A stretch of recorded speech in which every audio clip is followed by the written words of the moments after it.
Hurricane Matthew thundered through the Charleston area during the first week of October, bringing with it 70-mile-per-hour winds, heavy rains, and flooding over much of the Charleston area. Rumored to be one of the worst storms since Hugo, Governor Nikki Haley ordered mass evacuations for hundreds of thousands of South Carolina residents, and President Obama even declared a state of emergency in many southeastern coastal areas.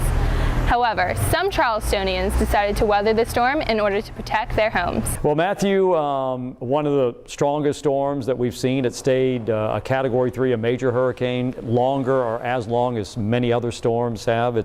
But it was one of the most powerful hurricanes that we've seen in a long, long time.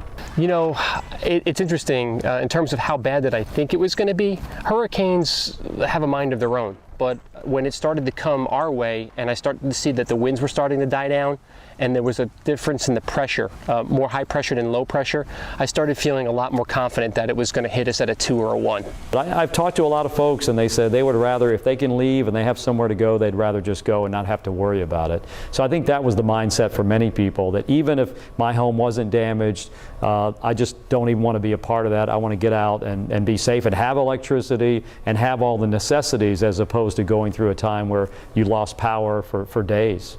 We've been through a couple of tropical storms since I've worked here. I started in '95, so we're always worried about the citizens and when people evacuate their properties.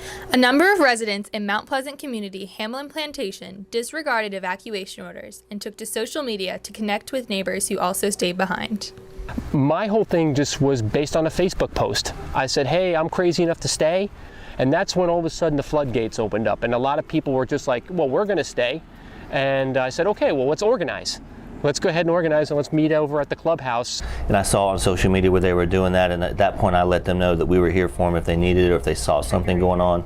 Despite the damage Charleston received from Hurricane Matthew, locals view the storm as yet another instance in which our city has prevailed through even the darkest of times. Gosh, you know, I've lived here 29 years and I'm so proud of the place that we call home, because we've had to deal with so much adversity.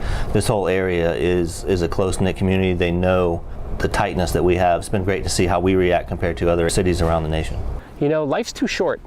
It really is. I wish that it didn't take a natural disaster to bring out the best in people, and hopefully I think it kind of sparks something that people realize that folks in here truly do care about each other, and that will expand beyond. This has been Jenna Sulkowski reporting for Tribe Talk.